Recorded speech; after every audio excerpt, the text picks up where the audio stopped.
Alright, let's see here. I think the sound should be alright. Welcome back, everyone. Hey Schooner, hey Mildra, Zenith Astral. For anyone who is new here, I stream a lot of Voyager development stuff from time to time. So we've been on break for a couple of weeks since I had to push out the latest version, or at least a pre-release for it.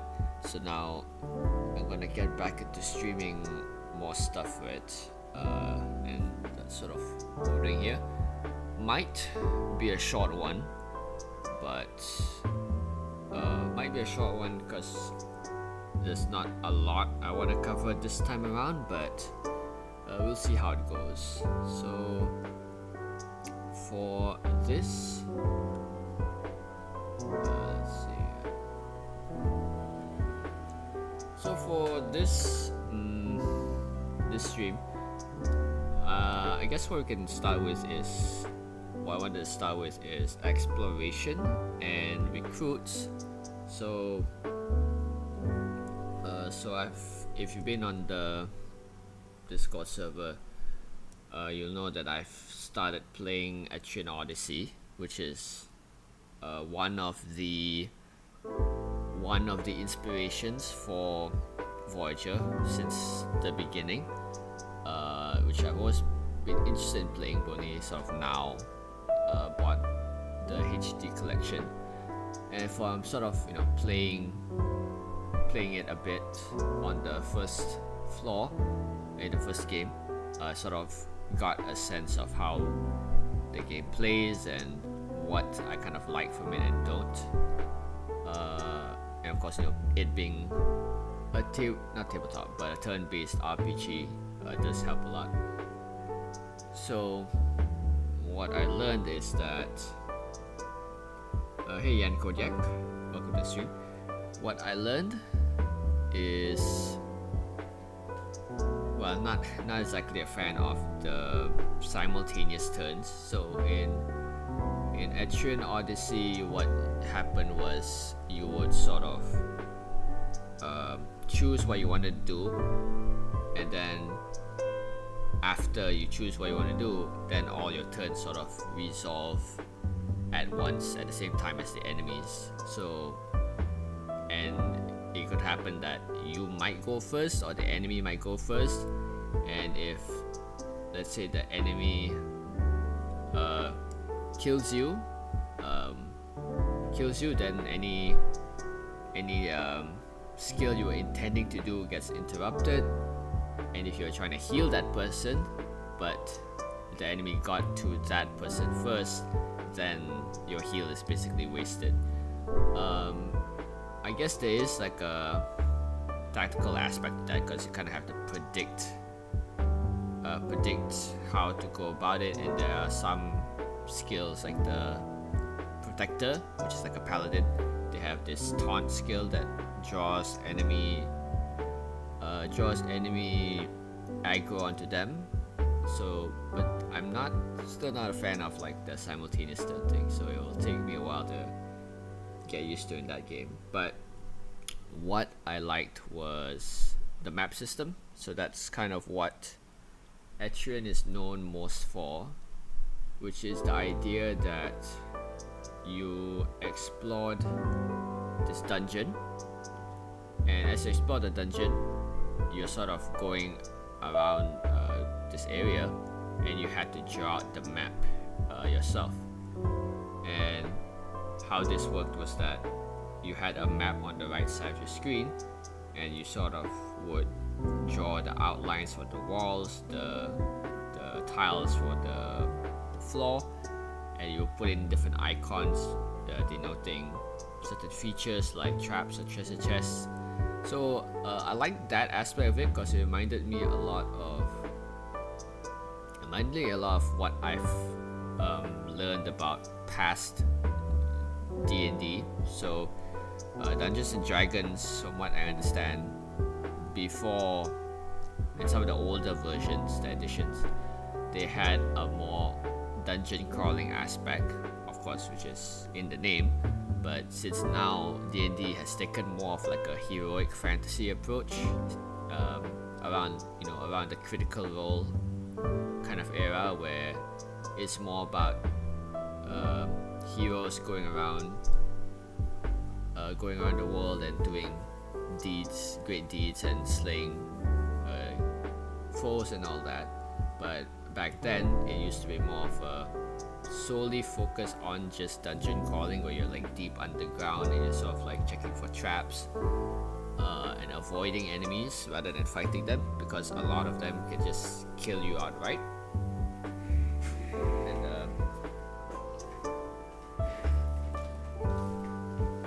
And what I found interesting was the whole map making aspect, because how it worked then was you had like normally a designated player who would become the map artist, the cartographer, and when the DM describes what their surroundings look like, the players kind of have to draw their own map of the area instead of the GM providing a map for them.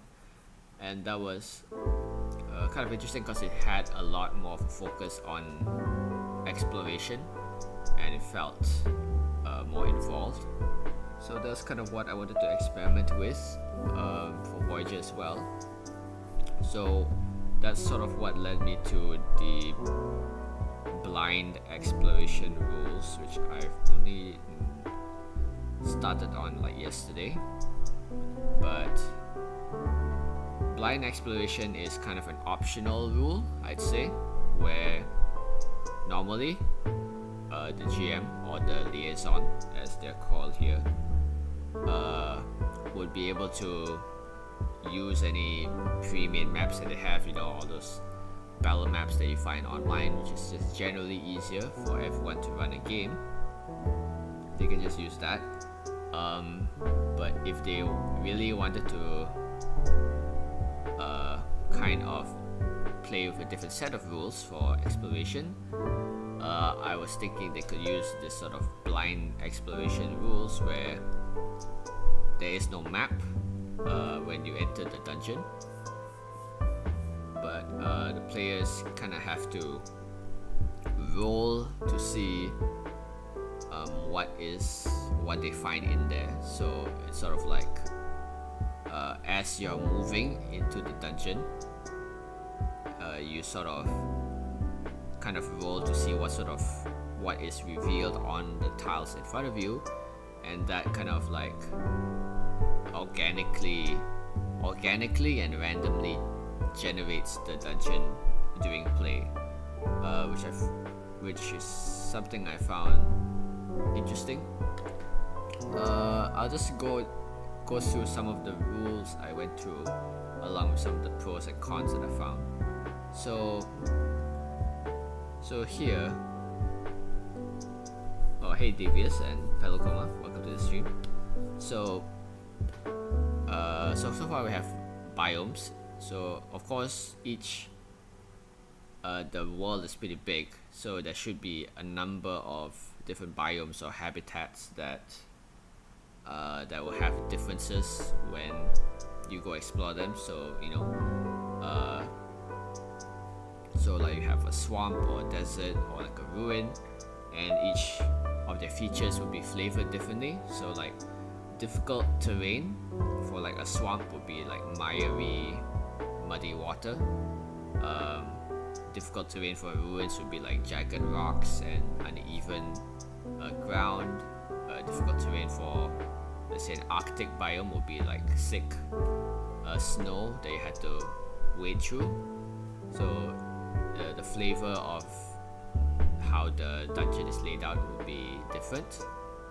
And so taking turns. So the party may explore as a single unit, or they can split up. So that just means that if you're moving as one unit, then you would designate a leader, and the leader will sort of make the rolls to see what is revealed. If you're splitting up, you split up and you can cover more ground, but it will take more time to sort of resolve everyone's turns because you're sort of taking turns revealing what is what individually. And there is like a designated cartographer role for one of the players who will be actually drawing out the map and what they see based on that. So going into vision, so this is to accommodate for stuff like darkness and low light within exploration. That's the name of stock, sorry. Where you have normal visibility. So let me just zoom in here. Let's see.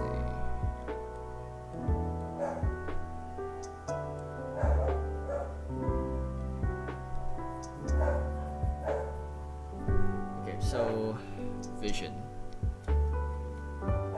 So with like normal visibility, you can see up to 6 tiles in front of you. So just like the 6 in front of you. So if I were to move the clip, I can just really quickly show what that looks like. So clip, you have rectangle,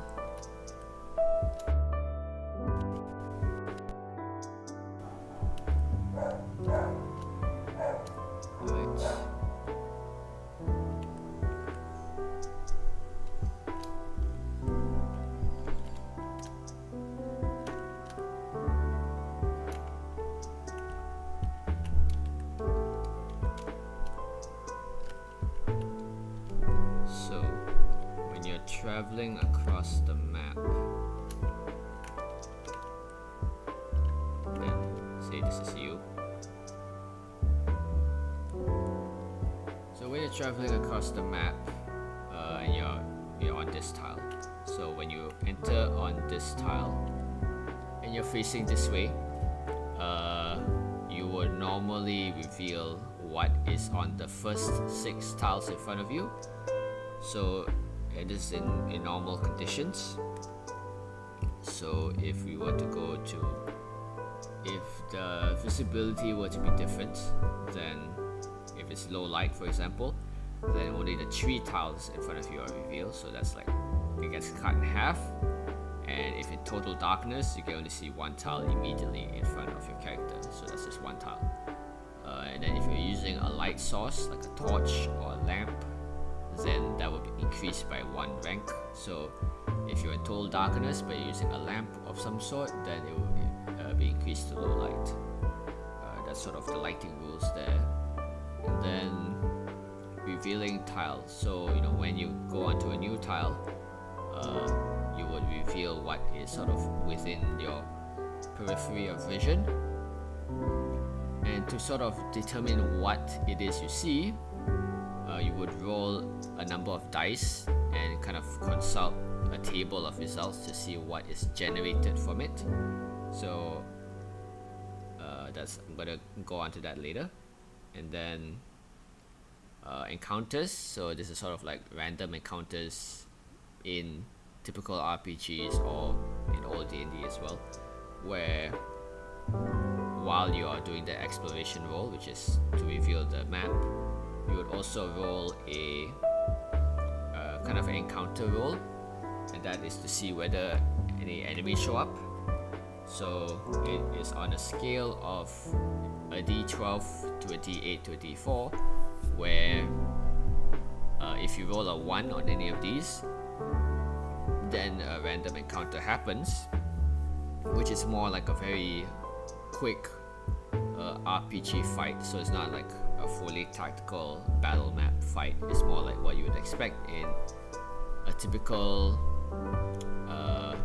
like Final Fantasy type situation, where you're just sort of in a fixed position and you're sort of going back and forth doing your moves. And this is sort of like a way to sort of resolve combat faster, but in a way that sort of gives little taste of combat before like the actual larger set piece battles, which actually involve like the map and all that.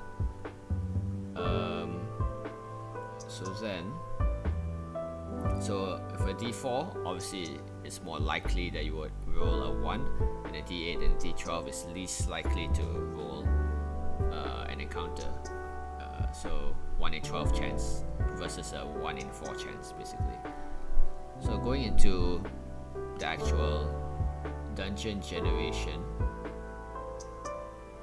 how I will go about it is that you have to roll d12s, so a 12-sided die, and you would roll a number of them equal to how many you can see. So if you were revealing 3 tiles in front of you, then you would roll 3d12. If you were rolling if you reveal the 6 tiles in front of you, then you would roll 6d12. So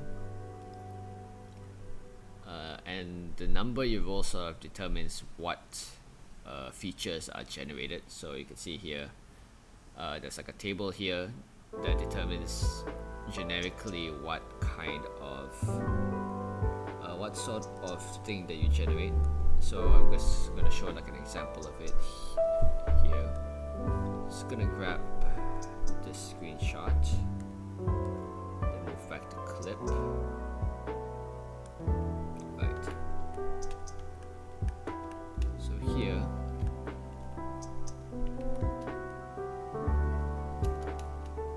so this is just the generic generation table, and this sort of determines whether you generate like a blank tile, a wall, a branching path, difficult terrain, an obstacle, a trap, or a feature.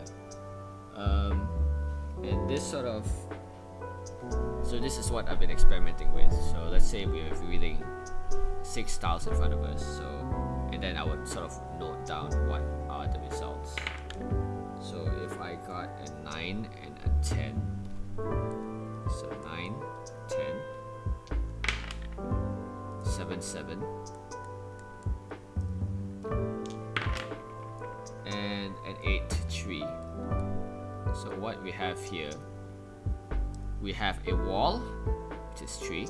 We have 3 tiles of difficult terrain, which is 7 to 8, and we have 9, 10, which is an obstacle. So an obstacle is just like a single tile barrier or obstacle, that like a wall or a tree or anything like that you can sort of interact with. So you can sort of jump over it, you can maybe move it if you wanted to, or you can destroy it. So it's an interactable obstacle. A wall is just like an impassable wall, so that just denotes the boundaries of the map. And difficult terrain is difficult terrain. So based on these results, you would sort of kind of determine where they would be distributed based on the layout of the map you're currently exploring. So let's say if I started on the map and I know that there was like a wall here, let's say here, I knew that there was a wall here, then perhaps what I would do is I would say that, okay, this is where the solid wall is, and then the rest of it is so there's 3 tiles of difficult terrain. So maybe here, here, and here would be patches of difficult terrain. So let's say if we're in a ruin, then this would be sort of like debris that's scattered on the floor, and then there's like 1 tile of 1, 2, 3, 4, 5, 6. There's 2 tiles of features. So features are just kind of more specific things that are there. This could be a chest, this could be a chest or an interactable thing, or like a doorway or anything like that. So that's sort of something you have to roll again to sort of see what it is, but that's sort of the feature here. So that's kind of what I was thinking of, where, you know, based on the kind of roll, I won't say you alone, because this sort of thing can take a bit of time to do, is that along with the GM or the rest of your teammates, you would sort of kind of determine what goes onto the tiles, and that sort of lays out the dungeon for you when you sort of look at it. So if I want to try like another set of examples, so let's roll 6d12 again to see what we get. So we have a 4, 6, 5, 4,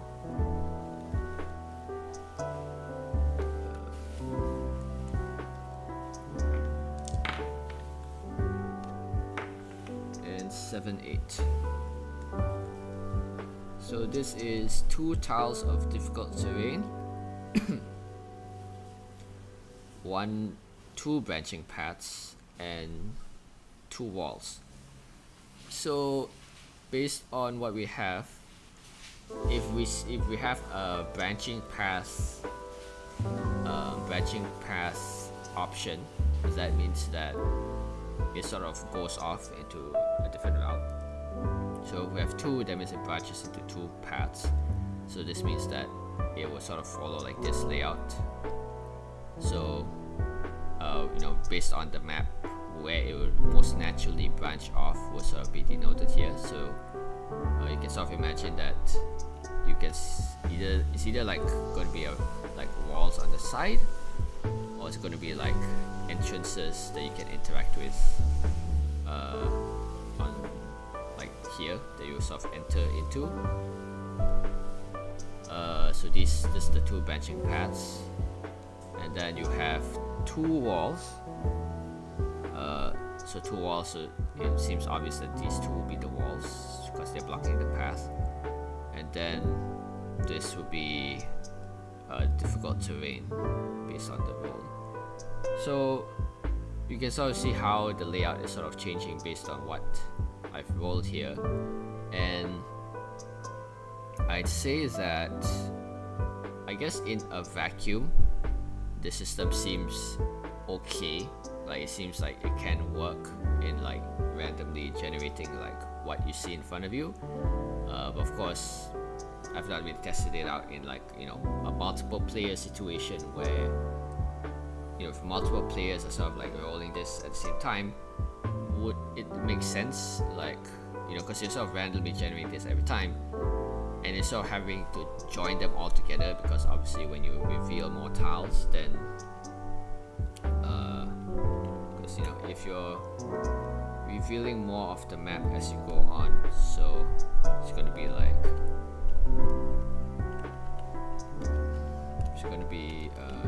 here, if I can get this to work. Yeah, if you're revealing more of the map at a time, then it has to somehow make sense how it flows into each other.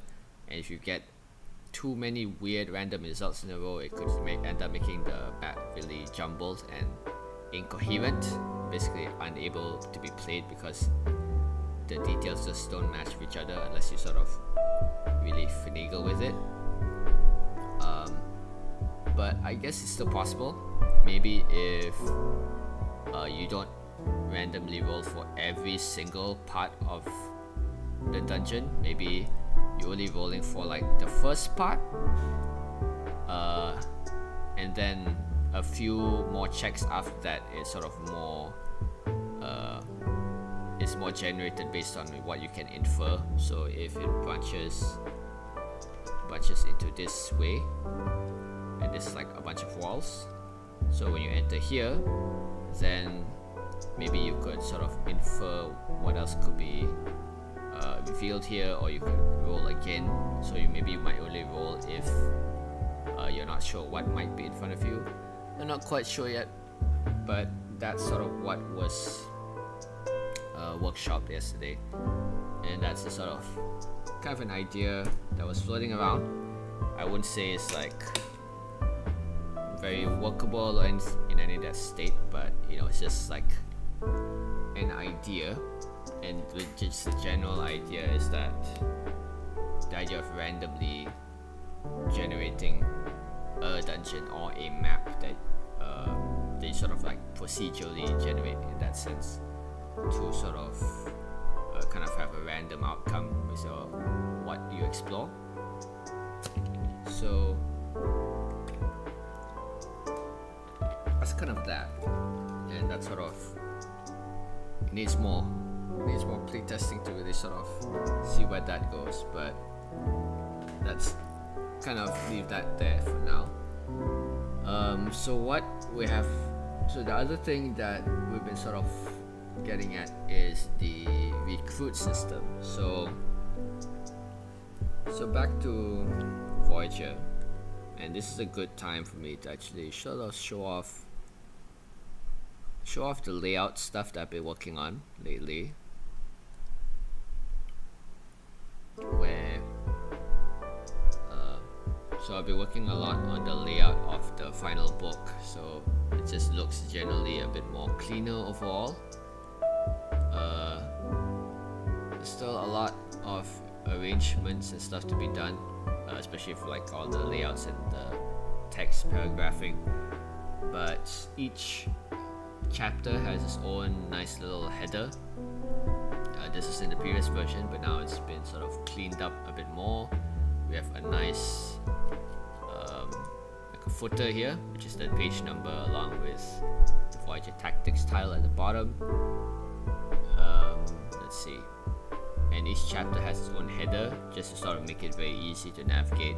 So this is like the world building section, and this has its own header with a little like ribbon bookmark which sort of has a emblem just to even more easily navigate the book, and each of the headers and sections has their own color, so that'll be easier to navigate as well. So this is the how to play section, which is blue. Let's see, we have the origin section, so this is sort of like the character creation section, which is kind of a purple yellow color. Then we have the Sapiens gallery, which is your choice of your playable race, and this is green. And then moving on, we have factions, I believe, and factions is red, and this is where you have all the playable regions and factions in the game. And then below that is, I believe, Ventures. Ventures is kind of a dark purple or black header, where, let's see, not here, yeah, here. So we have a dark header, and then it's that. So each chapter has its own little header, and that's sort of, I think, gonna be probably the final layout as to what it might look like in the final book.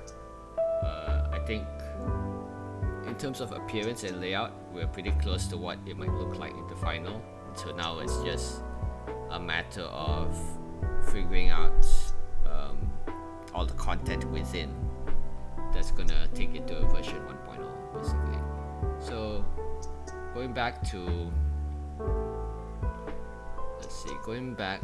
what were we about to talk about? Yeah, recruits. So recruits, so to explain recruits, so what we discussed last time was that recruits were pre-made characters or preset characters that you can sort of hire and play as when you go on the adventure.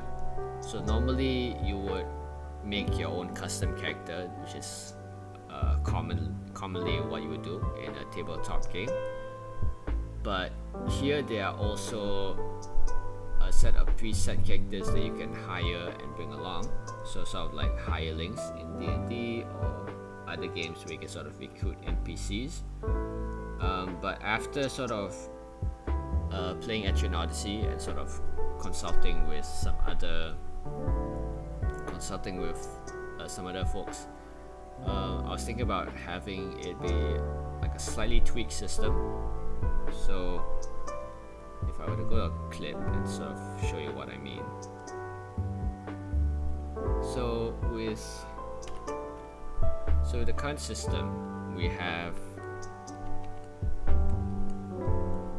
recruits where they all have their own names. So let's say Bob,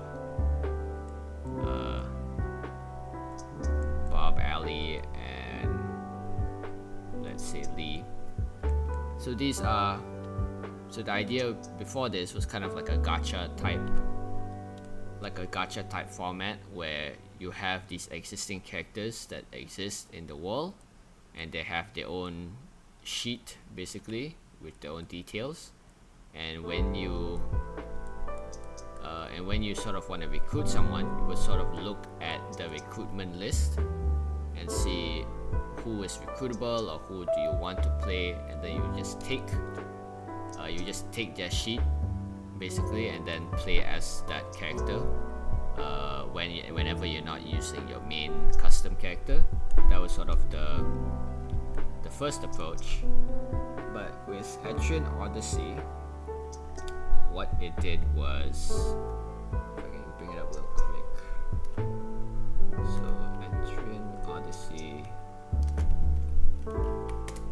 Etrian Odyssey, what it does is the characters are more like blank slates. So if I were to check, this one. So what Etrian Odyssey does is it doesn't have preset characters like a gacha. So if you're playing a gacha game, you would have the preset characters. So using like Genshin as an example, you would have like Zhongli, you have Diluc, you have Jean and Venti, and these are the characters that are already existing characters. They have like their own names, personalities, backstories, and all that, and they kind of populate the world, but you can hire them to join your crew. What Etrian Odyssey does is during character creation, you are able to recruit adventurers, but by recruit you're actually just making them yourself. So what you're doing is you are selecting like what their class is and what their name is. So based on that, you are given like a choice of portraits. So based on what kind of character you want, you sort of pick a portrait based on what you imagine, and then you would give that portrait a name, and the portrait is based on your class. So this is the Landsnack class, which is the fighter basically, and you would give them a name, and then that would add them into the guild. And then when you want to make your own party, you would sort of choose from those characters that you already generated and then put them into your party. So the main difference here is comparing the two. So let me bring up, let's say, Genshin Impact.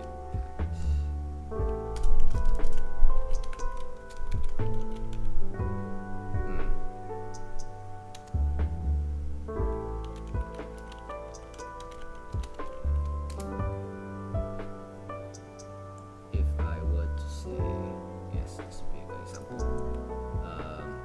So comparing the two.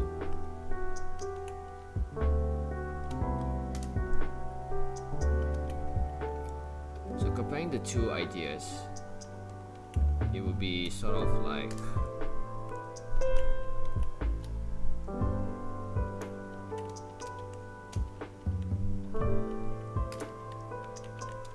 if I were to expand my canvas to sort of go over what the differences would be. So on one side you have let me switch their positions actually.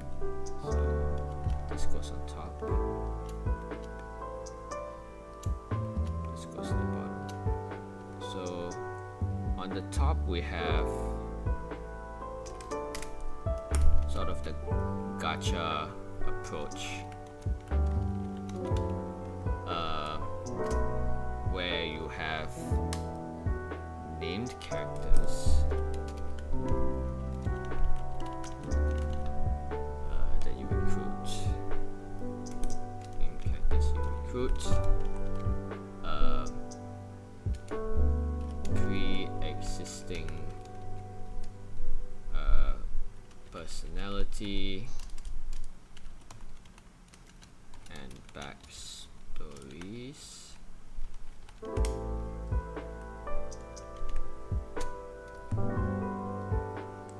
And then we have the Etrian Odyssey approach, where characters are all blank slates, which means that you give them their names and personalities, but what you have is you choose their portrait. So what I plan to have in the book is a bunch of art of characters, essentially, where you can sort of so you know, all the illustrations they see in the book of like different classes and all that, those are kind of like the preset characters. But whether the way I want to go about it is to have them be already like named characters, so that and then sort of have their sheets with their specific names and quirks, so that when you play as them, you can sort of get an idea of what to expect and then how you would go about playing them. Or I could go with the blank slate approach, where each drawing is just a drawing basically, and they don't have like an assigned name or backstory, and you sort of kind of have to infer for yourself what their personality or name might be, and then when you recruit that person, you're sort of deciding that at the moment of creation. And as for sheets and abilities, because obviously with the preset character gacha approach, they would have pre-existing abilities that they would have. With here, in Etrian Odyssey is based on your class, so your class has its own sort of progression tree. But here, I guess, to sort of facilitate helping new players, you would have probably like a few preset classes or builds, so you can sort of like mix and match them together.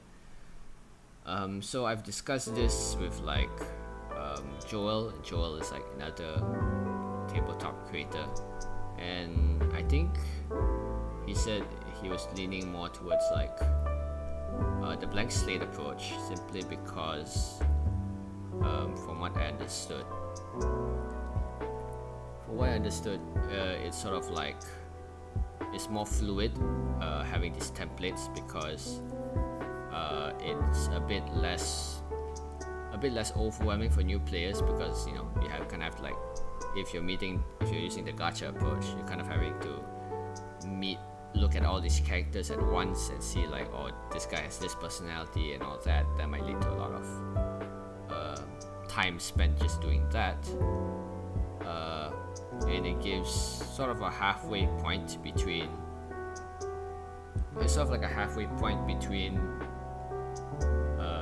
to sort of making your own custom character fully, because if you want to make your own custom character, that's sort of like the default approach. But with this, it's a bit of a faster way to do so. And normally in other games, in other tabletops, what they have is quick start characters. So games like Fabula Ultima. So if I were to bring it up, hey Kuro, welcome to the stream. We're kind of talking about like recruits and stuff, like what sort of approach we want to take with it. So let me go to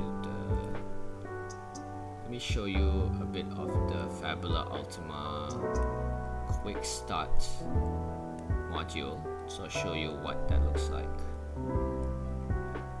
So with Fabula Ultima, load game, quick starts. I believe it's this one. Nope, that's not it. So let me move my screen.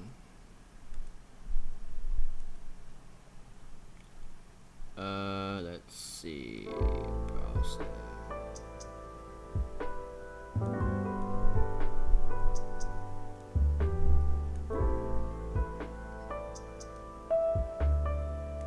Right, so this is the Fabula Ultima quick start.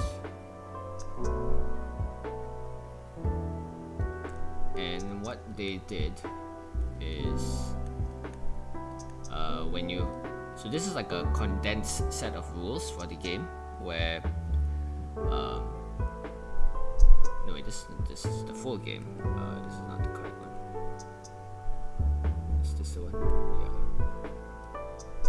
This is the quick start. So the full rulebook is like 360 pages, but the quick start is only 50 pages, and this is sort of like a condensed version of the rules that sort of gives you as few rules as possible to just get you started in playing the game, meaning a lot of it is preset stuff, so like character creation is also using preset characters. So just to scroll down to what that looks like. So here you can see here that they already decide for you what are the characters you want to play. So you have these are the 4 starting characters that you have, and they have like these sort of pre-generated sheets. So they have like a name, and then their status effects and all that, and they will have like a certain set of abilities as well, I would expect. Yeah, they have like their own preset equipment, skills, actions, stuff like that, and each one of them has their all this already pre-decided. So from what I can tell, I'm not exactly sure what people's like general opinions are regarding playing preset characters like this, because I guess if you asked me what I would prefer is maybe, because I think what you kind of would like is having a sense of ownership or identity over a character. Because like even if like let's say like you're the one making the game, right? You're the one making the character. You would think that you would prefer if players play as your character because it's essentially like your OC, right? But if you're looking at it from a player perspective, you kind of want to make your own OC, which means you want to sort of name them and decide their backstory and all that. But maybe you don't want to go through all the work of creating a character from scratch, deciding all the skills and all that, because you just started the game. So what you want to do at least is the agency to sort of name them yourself, and sort of determine their basic backstory. So that's sort of what I'm thinking for this sort of Etrian Odyssey approach, where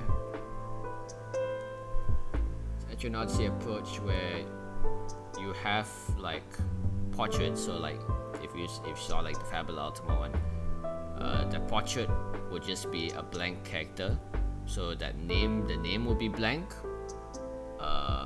and whatever personality traits would be blank, and you would and that's sort of like the only thing that you fill in. So you sort of fill in their name and their general, I guess, backstory or personality, and then the rest of the stuff is like preset, like their abilities and all that, because that would be easier for you to sort of instantly get into playing the game. And I think that could be a sort of interesting avenue to explore, because obviously it gives the player a bit more agency over their game and character creation is a bit more friendly for newer players as well. Like looking at what we have for scribbers. So here, like if I were to go to the ventures, and let's say I were to go like here, so like all the characters that are like on the screens, like the what do you call it, on like each of the ventures, the classes, they already have names technically, but I think what I might do in the rulebook is sort of leave them blank. So like when you're reading the book and then there's like it lists out what the recruits are, you would see like, you know, Vesper here and Suki and all of them in a row, but they will not have listed names there. So even like if you take someone like Vesper, if you have like Vesper sheet, let me move back the clip and so I'll show you what that looks like. If I were to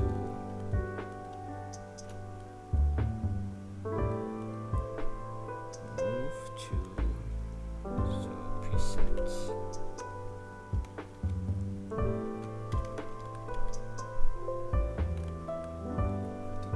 let's say Vesper here. Right, so imagine you're looking at like a sheet, then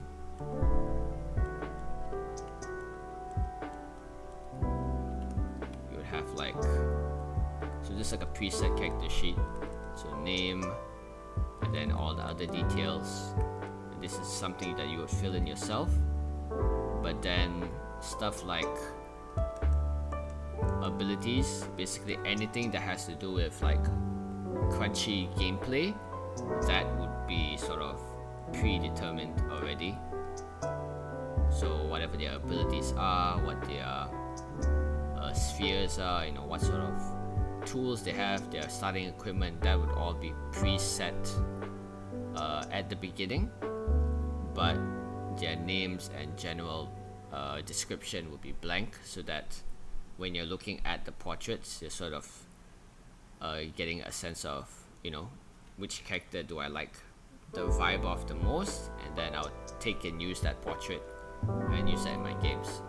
So like I said, this is sort of like a halfway point between a fully pre-made character versus fully customizing one on your own, because obviously if you're making a character on your own and you're sort of, and normally what you would do is you would probably go find a portrait to use, whether it's like whether you're kind of looking for it on Google Images or anywhere else, and then, you know, what you find online may not always match the general aesthetic of the world.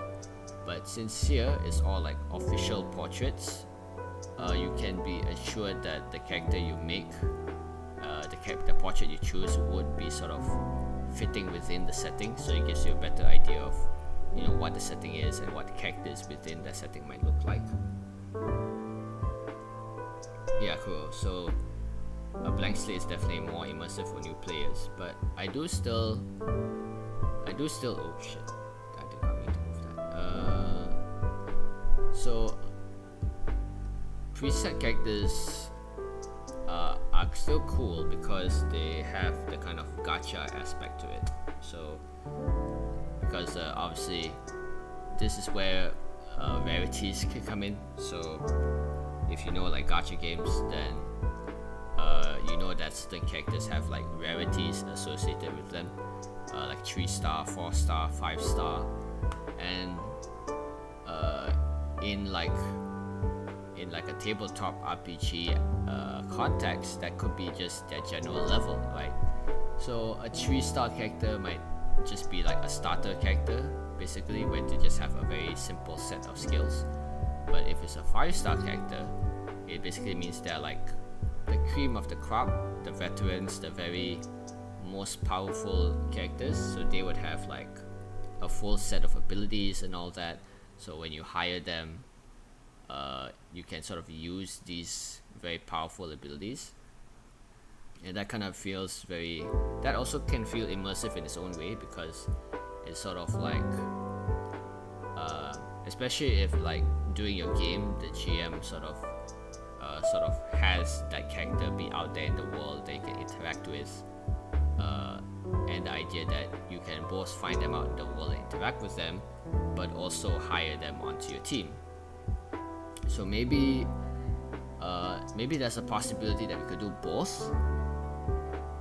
So maybe what we could do is all the portraits that we have, so basically for like character creation, you're assumed to be making like recruits, meaning like new recruits.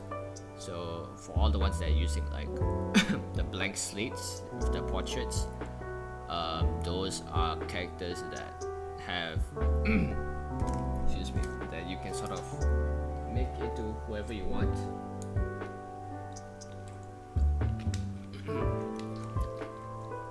So if let me just pull up what that might look like. So let's see. So here, maybe with this approach, this is like new recruits, which would be blank slates, and then for here we have like high level recruits, which are presets and have like a rarity system. So maybe here it could be like when you're making a new character, you would have like a collection of the blank slate portraits that you can assign your own identities to. But if you're dealing with like, so these have like very basic starting abilities, and you have like a whole collection of them, so you won't have any shortage of portraits or templates to use to start a game. But when you actually get into playing the game extensively and meeting different characters, then these could represent like high level NPCs. I say NPCs, but you can actually hire them and put them into your party, and these would have their own preset names and abilities that you can sort of bring along, and this sort of follow like that rarity system. So that could also help to sort of evoke that kind of gacha-esque system of like recruiting a very high level character, which in a tabletop context just means that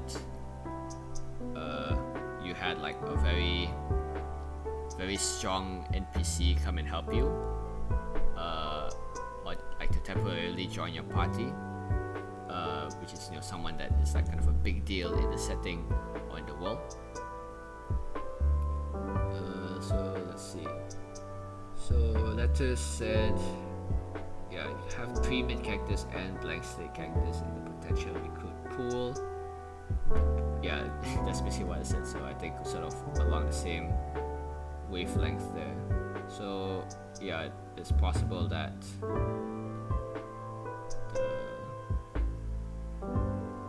yeah, so I think maybe a bit of both could help, where you have tools for new character creation, and the high level recruits is actually more so it might be more useful for the GM as well, the liaison, because this means that, you know, they have like a number of characters with preset personalities and skills that they can sort of put into the world, and that sort of helps determine, you know, what is like sort of the upper, what sort of populates the sort of upper limits of what the player can be, like what kind of role models or mentors they can sort of strive for. So I think maybe a combination of both would be cool, and I have a few high level characters in mind for what that could look like. And this could also give the opportunity for a lot of interesting stuff, like recruiting former villains. So you know how in gacha games, let's say Arknights, you have like W, and W is sort of like an antagonist character in the first few arcs, but later on, I didn't play through all the story yet, but I think later on, W kind of joins your side. She becomes quote unquote like a good guy, and that allows you to actually like control her. So you know, this is sort of like a moment where the boss becomes a playable character, and you know that's always like a very cool idea to play with. That you can actually, after fighting a boss, and then after some point in time they have a change of heart or a change of allegiance, and then you can sort of hire them and play as them. So this would work well in the preset recruits system, because obviously after you defeat maybe like an enemy, then the GM, the liaison, can sort of, after they can take them and then add them into the recruit pool, and then after they can sort of take them along on your adventures. And obviously you can't replicate that sort of thing with a blank slate, because you know obviously a blank slate can't be a villain or anything really. It's sort of decided by the player.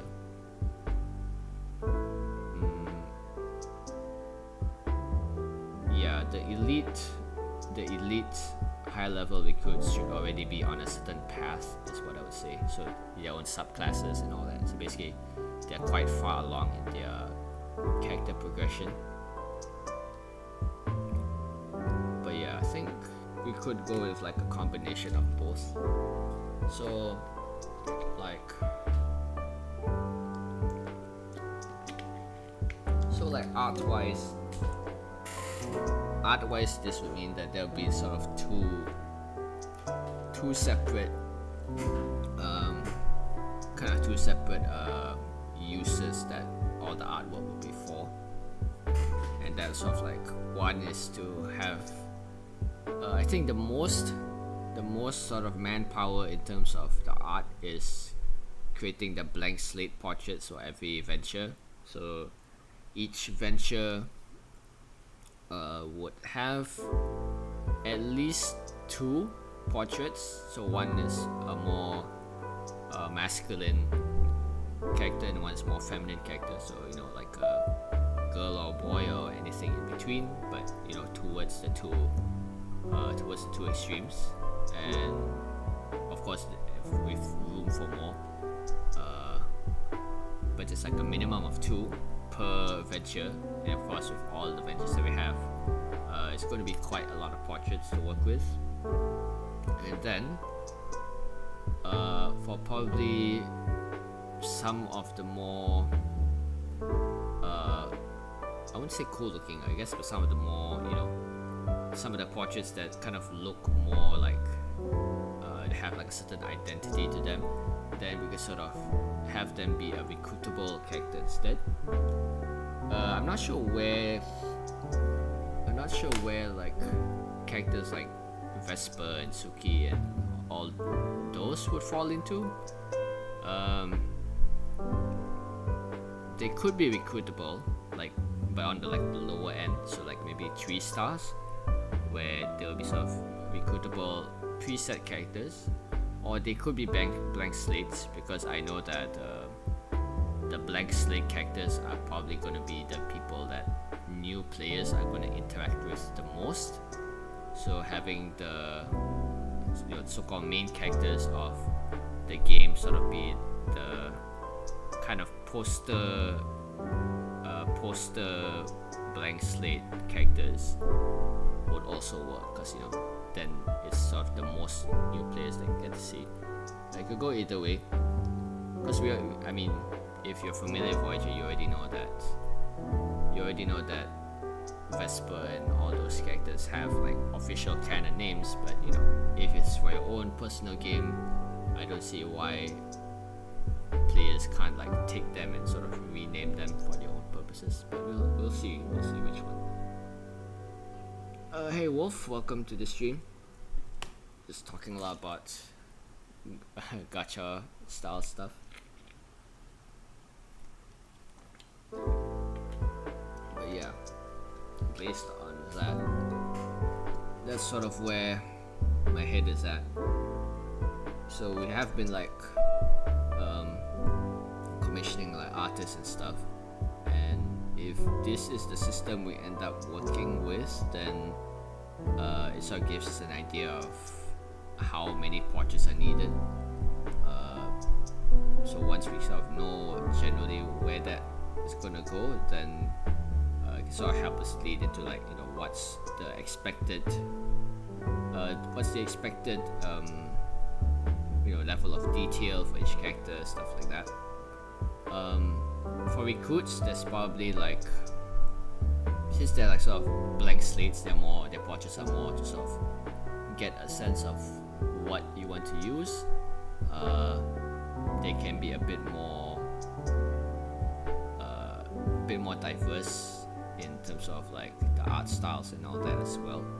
But I think for the high level characters, should probably be full body artwork, because you want to get like a full sense of what the characters are. But since we're here, we have like a lot of artwork from like, if you've been in the Discord server and you've seen like Letters campaign, the text campaign, there's a lot of like NPCs in that campaign with their own portraits. So I was thinking that if we were to use those portraits as recruitable characters, then a lot of them can probably be used for like the blank slates. Of course, they have names in the campaign, but I think for like new players, having like a whole collection of these portraits for them to use would also be good. I have to see what Letters thinks of it, because Letters is the one that commissioned the art for those portraits, but that is something to consider. Other than that,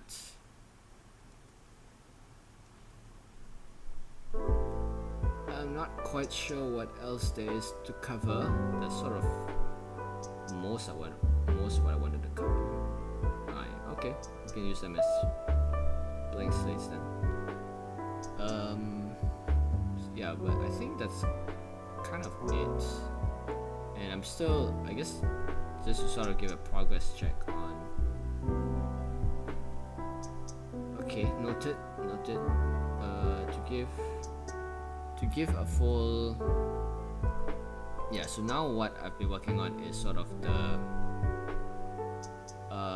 reworking all of the adventures and rearranging them based on, you know, the new rules and all that, and sort of simplifying their abilities. That's kind of been the biggest undertaking of the new version so far, is just going through all the ventures and reworking their abilities into more consistent small chunks that people can work with.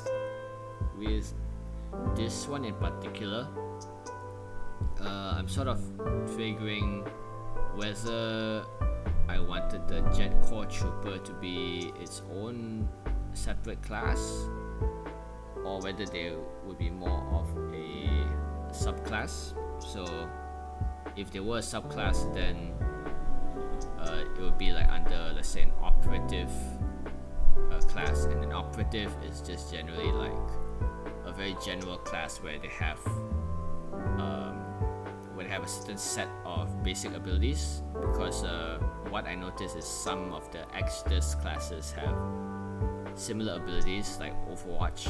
So Overwatch is basically like what you see in XCOM, where if an enemy moves, then you can sort of shoot them to prevent them from moving. If multiple characters kind of share that ability, then it will make sense that a Jet Core Trooper will be sort of like a subclass within that, and then they have certain tools to sort of, you know, with the jetpack training and shooting while midair and all that. Because I noticed that the Jet Core Trooper is kind of, while it's very flavorful, it has a very strong flavor to what that character is. They don't have a lot in terms of depth in, like, you know, what abilities they have and all that, because, you know, it's just mostly just centered around the jetpack. And this is also a thing with the field medic, where the field medic also had very general abilities, but not quite enough to fully flesh out an entire venture. So maybe if they were both subclasses within the operative venture, then that would sort of help sort them out properly. And the ventures here, the subclasses are kind of called paths for now. So each venture has a few paths, and so if something like a Venator, which is like the kind of ruby hunter class, so maybe one of the paths for the Venator is a more weapon focused path, so that will have everything around just like using a weapon, transforming it, using more elemental ammo, so everything is relating to martial combat. And then another could be a path of that involves like semblance usage, which is the visage, which is more towards your supernatural powers, and those could be like the two different paths. And for like the armature, you have different paths that you can take for that as well, because this is like kind of the general knight class. So armature paths could be, one of them is the aura knight. So the aura knight is just focused entirely around team buffs, leadership, and all that. So it's basically a very buff focused path for the armature. And another could be around like weapons or blocking or aggroing enemies, anything like that. And then of course there's a whole bunch of other ways you can sort of go about it. So this actually could help maybe lower the overall number of ventures, and sort of having the diversity be in the paths instead. So it could help pare down the number of available ventures into a more manageable amount, so that maybe, because right now we have about like 20 ventures in total, but with this format it could be a more reasonable like 10 ventures, but each branching into like maybe 2 parts each, and that would just be a bit more easier to organize for like the mind to read it and see, okay, this belongs to this and that. So that's kind of the plan right now, and that's just where most of the work has been lying, in just to sort of work out all that. And because there's other stuff that I've been trying to implement as well, like character creation, visages is something I also want to flesh out. At first I was thinking of them like kind of boons, like in Hades, where you sort of choose one and then for the rest of the adventure you have them. But I'm thinking now they could probably be instead a part of your character creation aspect, where your particular character is blessed by this visage, and how this would just basically be some sort of stat boost or something unique that you have. So if you know how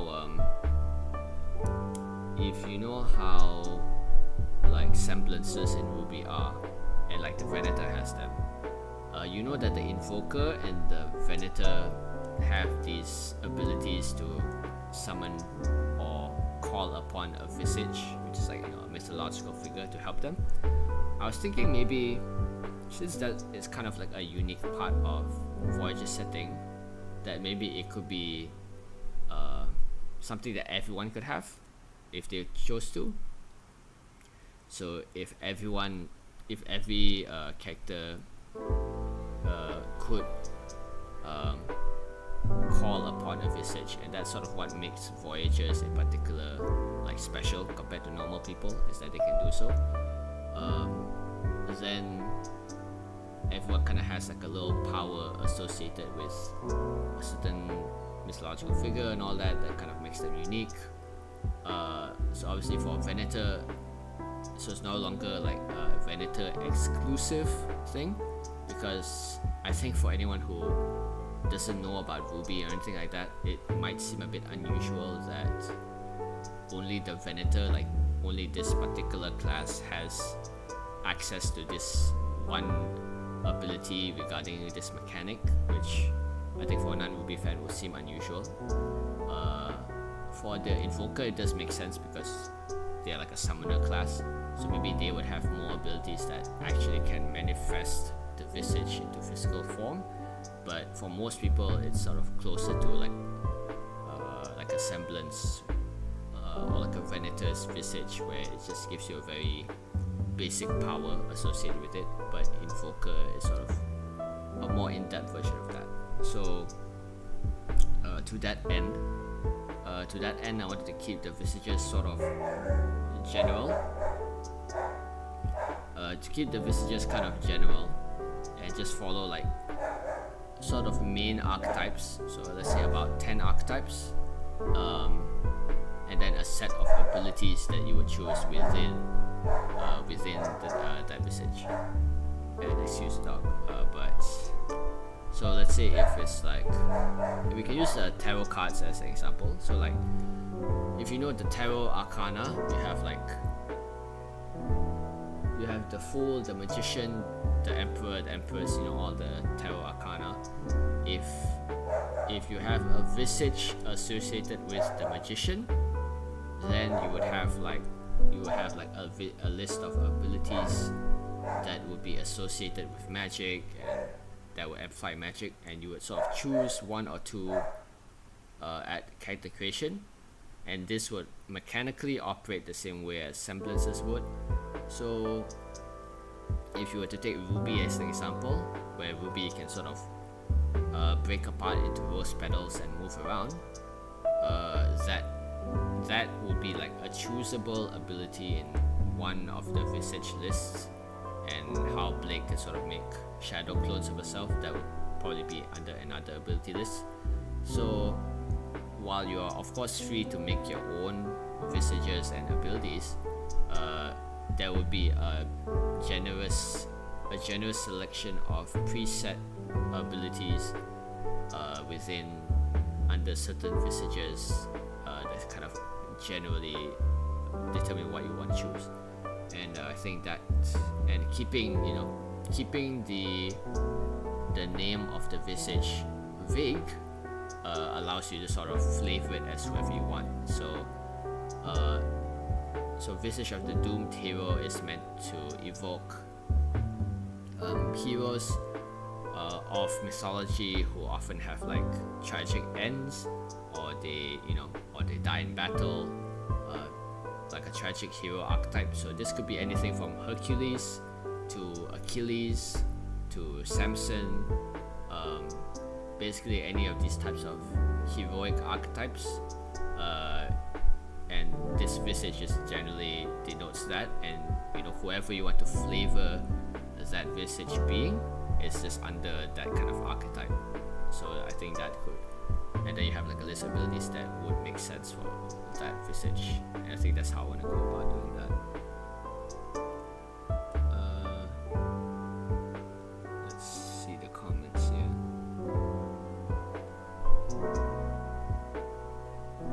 By Uncle, yeah. And yeah, exactly. If you wanted to do memes and stuff like that, you could definitely do that. Like, if there was like a muse, let's say a visage of the muse, let's say, and if there's a visage of the muse and the muse is associated with like music and the arts or performance, so that's kind of like, if you were to make like a bard character, that's sort of like the visage you would choose. If you wanted to, you could make like a character follow the visage of Rick Astley, right, or the visage of any other singer that you can think of, and that could be like their patron deity, so to speak. And I think it would be fun to have the freedom to sort of flavor that however you like. So keeping keeping the visages general sort of helps in that regard.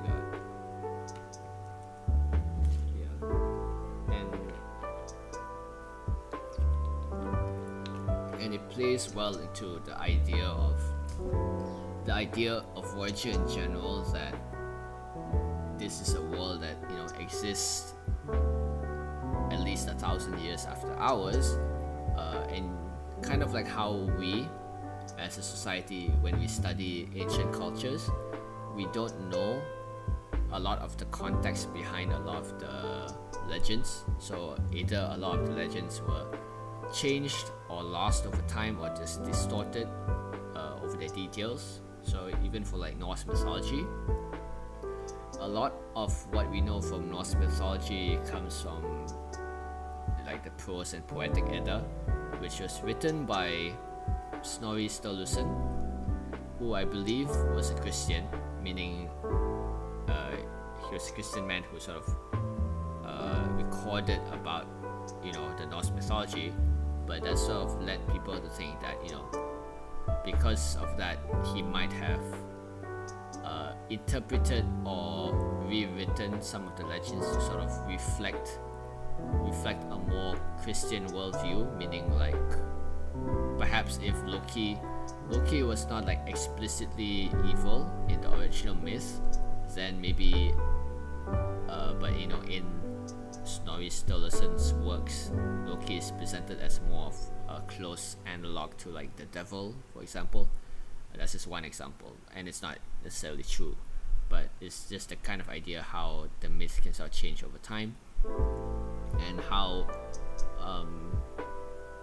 we sort of assume that anything that we see is like a god of some sort, or has to do with has like a religious connotation. So if you see like a statue or something, you would assume it's like a god of some sort. If you see like a kind of ruin, you would assume, well, not we, but the archaeological community, they would just say, oh, it's probably for ceremonial purposes or for religious practices, because when you have like an image of ancient peoples, you always just assume they were very like spiritual and hocus pocus type of folk. You don't normally assume that ancient people are just like us, but back then. So they might have their own fictional characters, or they just might make up stuff for the fun of it. Whereas us interpreting the actions of past people, we normally try to ascribe meaning to them, which is and normally their meaning is assumed to be like religious significance. So for here in Voyager's world, how that will go about is everyone assuming that anything like a lot of fictional characters are like either real people or gods of some sort.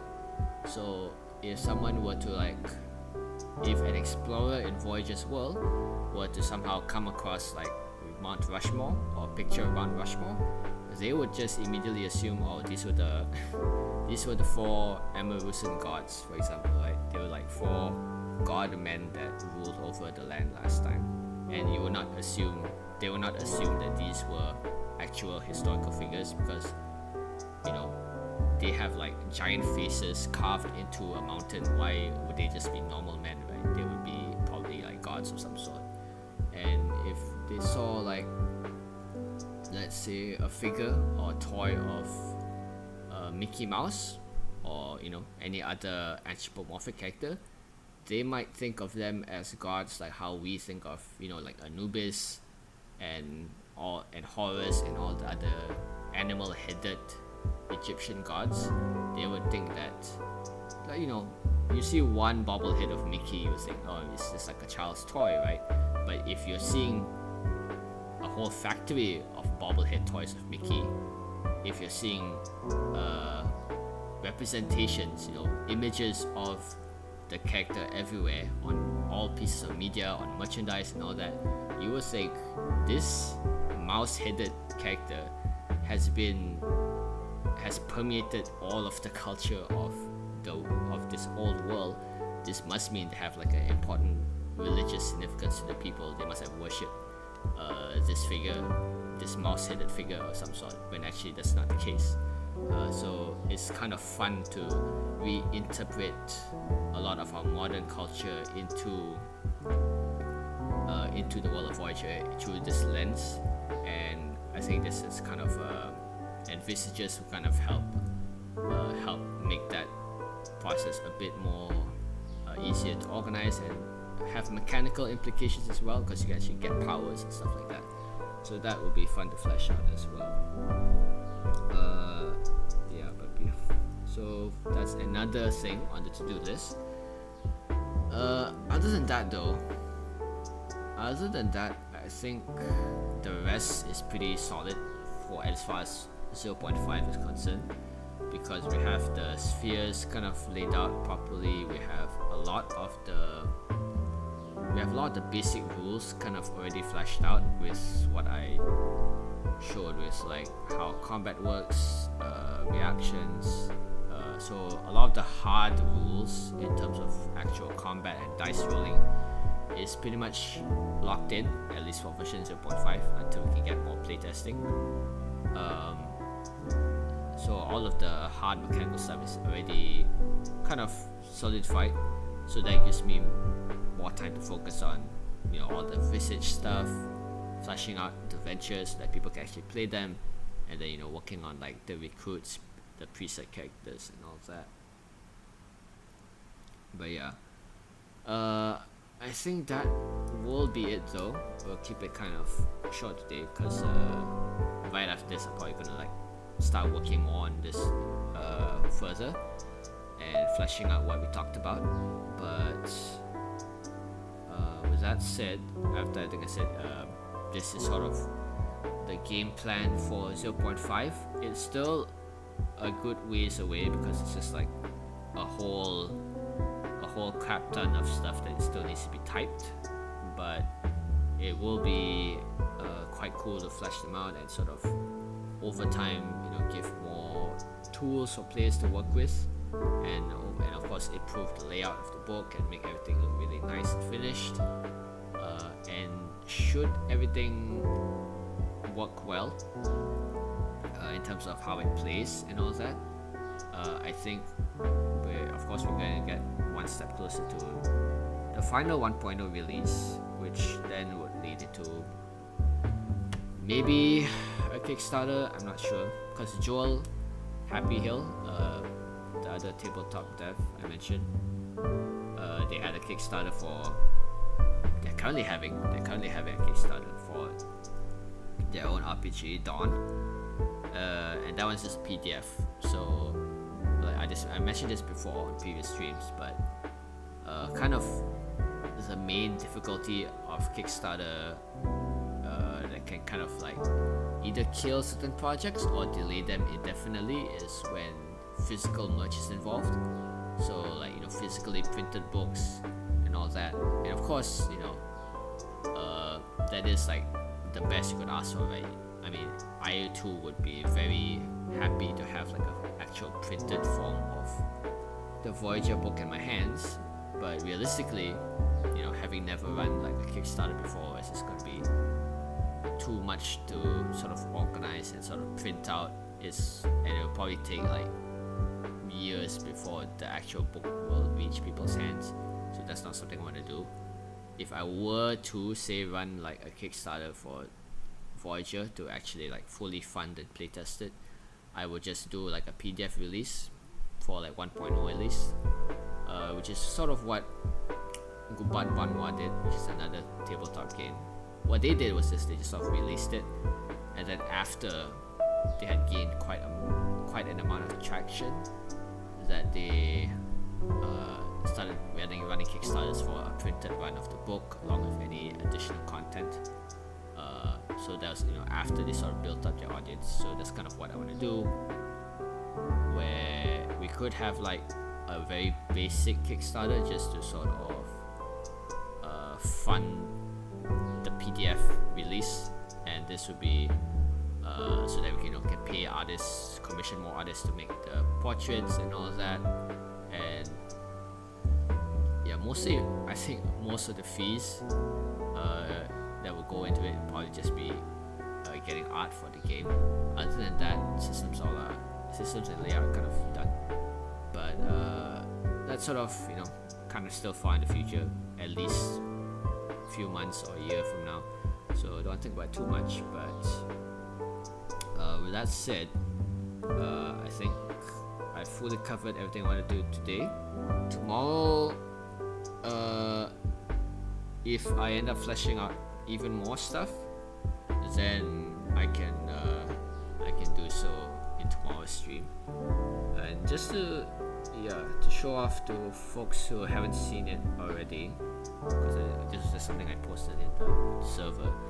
I added in but sort of like changed up some of the layout stuff, where a lot of the example sections in the game are sort of replaced by these sort of chat, group chat style interactions between like certain players or characters with the GM. So the golden chat bubble is the GM, and then these are like the players sort of conversing between the GM and each other. So this is like a nice fun way to illustrate what an example conversation between the players would be about what actions they're supposed to take. So that's sort of like a nice little detail.